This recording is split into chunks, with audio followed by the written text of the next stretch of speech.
Hi everyone, I hope you're doing great today. How are you doing? What is the state of your heart? What is the state of your mind? How about your faith in Christ? I hope you haven't allowed the lies of the devil to knock you out of your faith ground. Listen to me. I have to tell you this right now.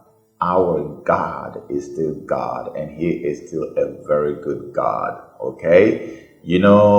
The last time when the big news broke, when we got that tweet from Trump that he had allowed GSA, the General Services Administration, to go ahead with the transition to Joe Biden, okay? I'm telling you, it was like the night that Joe Biden was declared the president-elect all over again. It was so intense. You could hear a pin drop in the camp of all the Trump supporters worldwide. Everybody was so depressed. I mean, it was so palpable. I'm telling you, the depression was so palpable. It was so bad that so many people literally just shut down. I don't care how strong emotionally you think you are, that night or that day was not an easy day to deal with. Everybody, even some of the most ardent supporters of Trump, eventually decided, you know what? That's it. They began to throw in the towels. Everybody's like, you know what? That's it. That's final. I don't think there's going to be any light at the end of this tunnel. Everybody concluded it was all over. To me, I would not pretend, as strong as I am, I would not pretend that it didn't get to me. It did get to me. But one thing that I did not do was throw in the towel. I made a post on my Twitter handle and I just began to describe how that the process of resurrection began with betrayal, with torture, with crucifixion, death, and then burial. Can you imagine what happened? And I don't know why this keeps coming to me. I don't know why. I mean, everybody would expect that by now you would just say, you know what, that's it, it's over. But every step of the way, the only thing I kept imagining and picturing in my head, and I'm not doing it mechanically, I'm not doing it consciously, it's just there in my mind. I keep seeing the process of Christ's crucifixion and the resurrection. I keep seeing that as I watch what is unfolding around us in the United States of America. Only thing I see, the only thing I keep seeing is the process that led to Christ being crucified and buried and then Him resurrecting. And so I keep telling people, you see, the point of crucifixion is one huge place of depression and loss of faith. And then death is another big one. You can imagine how many people must have said, you know, that's it. That's it. That's it. We thought He would save him while he was still hanging on the tree, but He couldn't. That means this man was lying to us. How could he say his Father was the same God who created the whole world, and yet He couldn't even save him from these guys? No, I don't think we have believed in the right one. I think we have all been scammed. It's over. And then maybe there were a few people who were left there, who were thinking, okay, even though He's dead, maybe He just wants to show that He's powerful. Maybe by now that He's dead, He's just going to make him to rise up. Unfortunately, they brought him down from the tree. He still could not raise him up. And then He got buried. And so the remnant at the time who were still hanging on to some type of hope that He could come back to life, eventually lost their faith. That's what happened on the night or the day that Trump made that tweet and said, GSA, you can now go ahead and work with the Biden team on transition. Do what needs to be done. But every step of the way, all that I saw in my head was the process of crucifixion and the resurrection of Christ. And so imagine the 3 days after burial that the Christians had to wait, young Christians, who maybe nearly half of them may even have lost their faith on account of what had happened given up. You can imagine how the people on the other side had already scorned at them, laughed at them, called them fake believers of a fake prophet. Same thing you see the liberals doing today on the posts that people like me are making on social media. They call us fake. Oh, fake prophet. You said he would win. You said he's coming back. This, that. Look at all those prophets. And then all the people who don't believe in God, they come out here. We told you, you fools. You followed this nonsense. Look, you see, it didn't happen. It didn't happen. This is it. It's over. Give it in. It's over. I don't read comments to my posts, unfortunately, and fortunately too. But I get people who screenshot stuff and send to me, and I cannot imagine the human beings could say stuff like that about somebody. You mock my God. You're not mocking me, you are mocking God. If God said a thing, he would do it. I still stand strong on what I said. If God has spoken that Trump will have a second term in office, he will have it. And if he has a second term in office, it simply means he's giving us a second chance. I've always maintained. If he doesn't allow him to get this second term in office, it simply means we have lost our opportunity at having a second chance from the Lord. And what do you get? You get the great reset. I'm going to make a totally different video to explain to you what the great reset is. But I've already spoken about it in one of the videos I put out several months ago before the election. The Great Reset. It is basically ushering in the regime of the Antichrist, which is already activated around the whole world. The globalism you hear about is basically the regime of the Antichrist. And you ask yourself, how many Christians are ready for this? How many are prepared? This is why I would live the life that I have to be fighting so hard. A lot of people don't know that I actually don't have to do this. This is for me like a ministry. I have connections that could keep me having a good time till the day I die.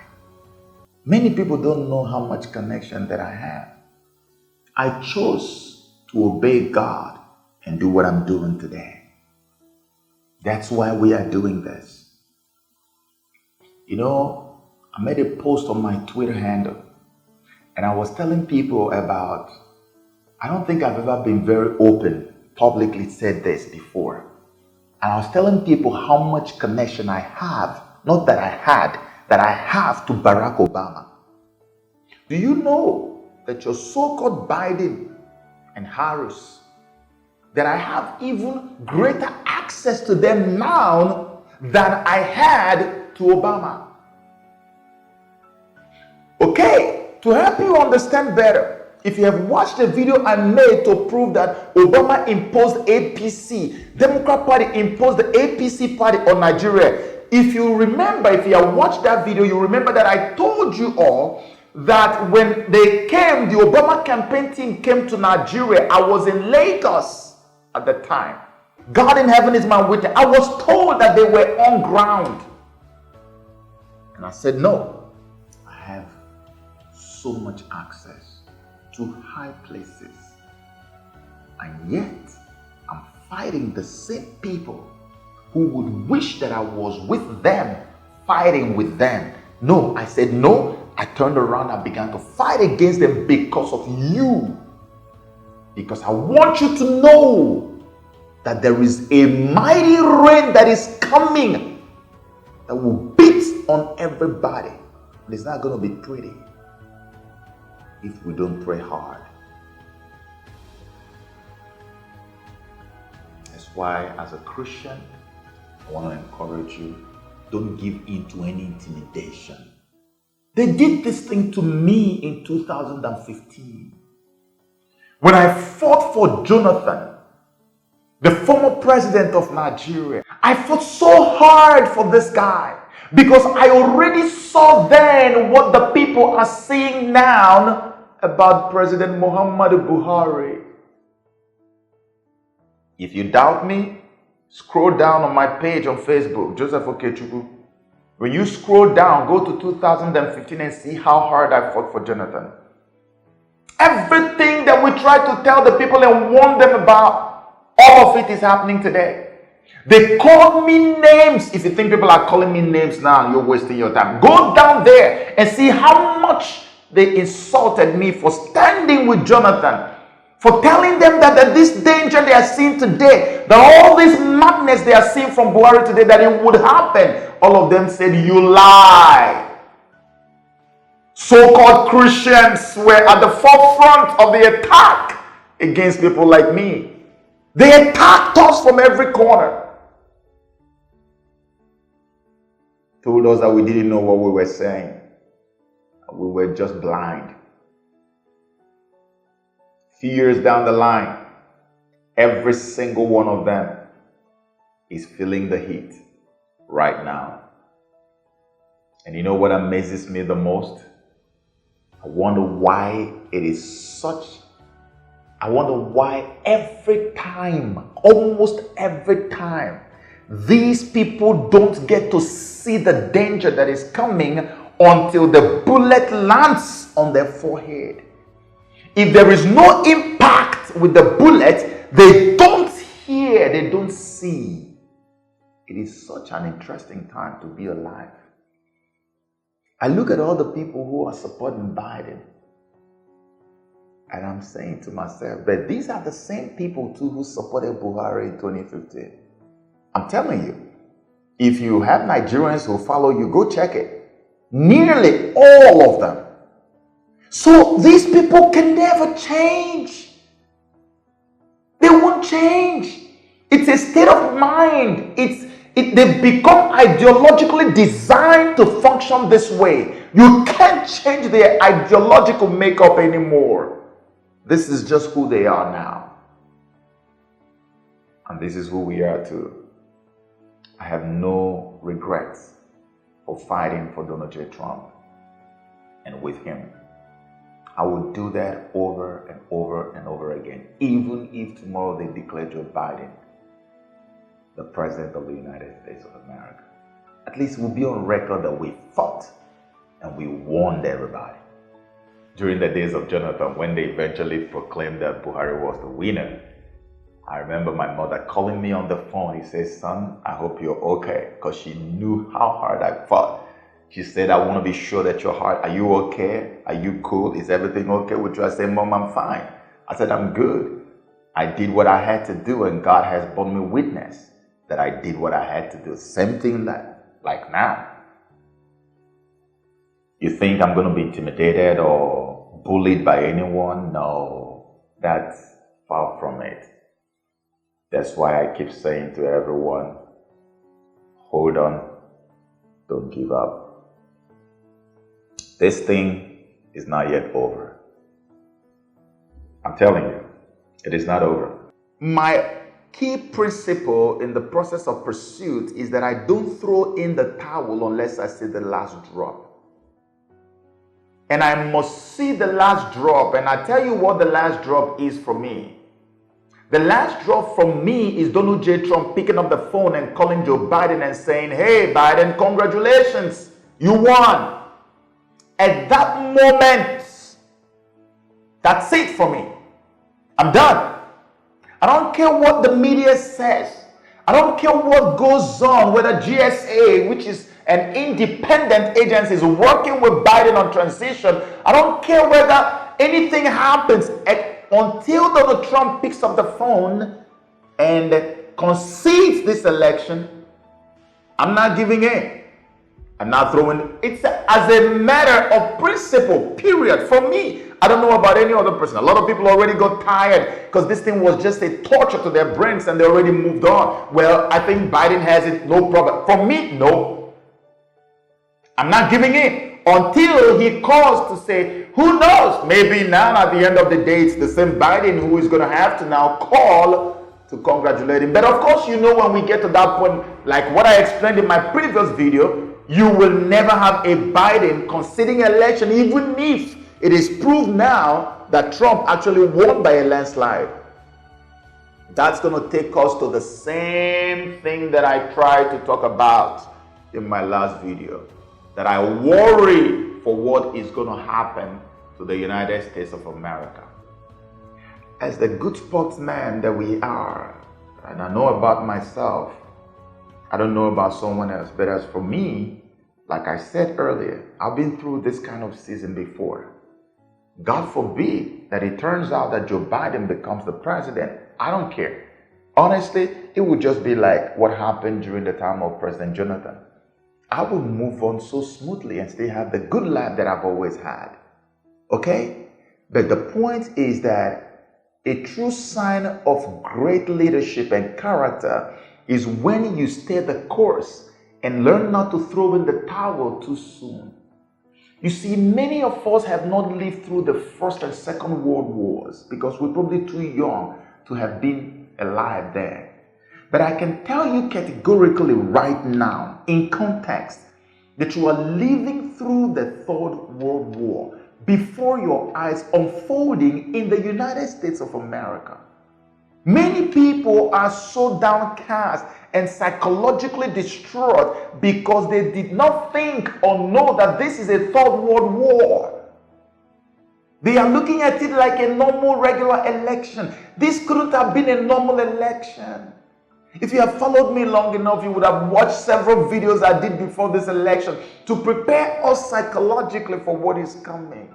That this is not going to be a normal election. It's going to be war. And it has turned out to be war. The reason you didn't make it out to see that it's actually a Third World War because it's not appearing conventional like the other First and Second World Wars. Because this one is more of a psychological warfare than the conventional one, which the First and Second World Wars were actually all about.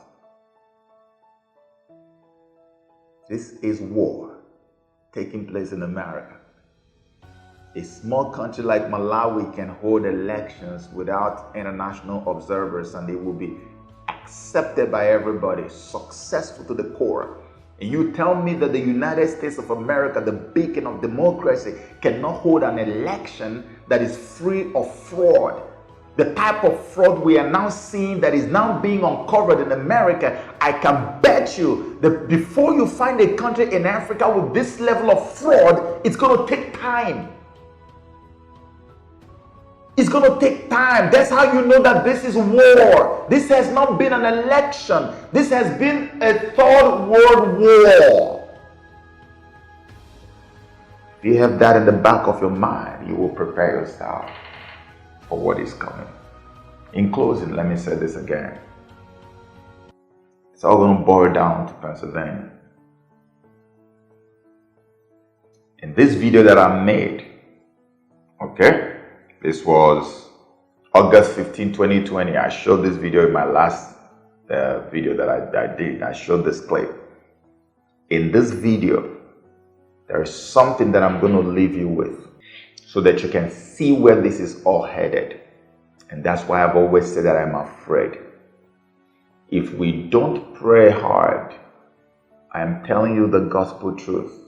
This thing is going to spill over and it's going to touch almost everywhere. There is something coming on America. Let me read you something here. This is the part that actually worries me the most. It says Integrity Project actually gamed 4 possible scenarios, including one that doesn't look that different from 2016. A big popular win for Mr. Biden and a narrow electoral defeat, presumably reached after weeks of counting the votes in Pennsylvania. Presumably reached after weeks of counting the votes in Pennsylvania. You see, these people saw way before the elections, as they were doing the war game, that at the end of the day, Pennsylvania will be the deciding factor. Pennsylvania will be where the whole thing is going to be decided from. It's here in front of you.